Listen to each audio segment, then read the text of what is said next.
that He would grant you, and He will, that He would grant you according to the riches of His glory to be strengthened with dunamis by His Spirit in the inner man. That Christ may dwell in your heart by faith, that you being rooted and grounded in love. Because faith works by love. May be able to comprehend. Now, that word comprehend there, to comprehend something or to have working knowledge of. Now, how many of you in here know how to fly an airplane? 1,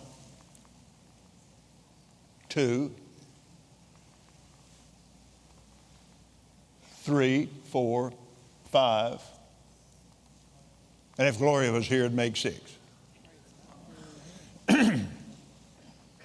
Now, how many of you know how to go to the airport, buy a ticket, and get on an airplane? There's a difference in the knowledge there. See? One is an understanding, and the other is working knowledge. Because I don't need somebody else to take me someplace.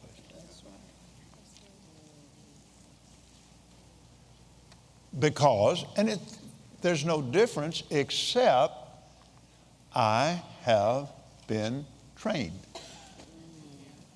Not anything that anyone in here couldn't do. Some of you probably should.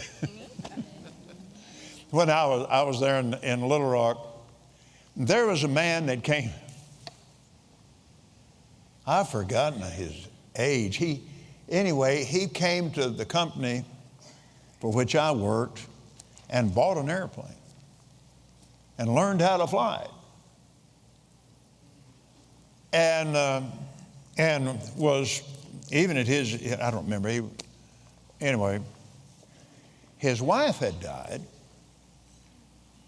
And so he decided he just wanted to learn how to fly and just go places. And he did. And he bought a nice airplane. And so he had checked the weather. And wherever the wind was blowing, he just went there with a tailwind. And he'd stay over there. He's a wealthy man. He would stay over there, and if it's bad weather, he didn't go anywhere. He didn't care. He'd just wait till the weather changed, and he'd stay there and enjoy himself. When he got a tailwind, he'd just take off in that direction. Then he'd just take off in that direction. He just flew all over the country with a tailwind. That is the only one I ever heard of that always had a tailwind. But if you're walking in the wind of God, you always have a tailwind. If you walk in love and keep His commandments, because His wind will be at your back.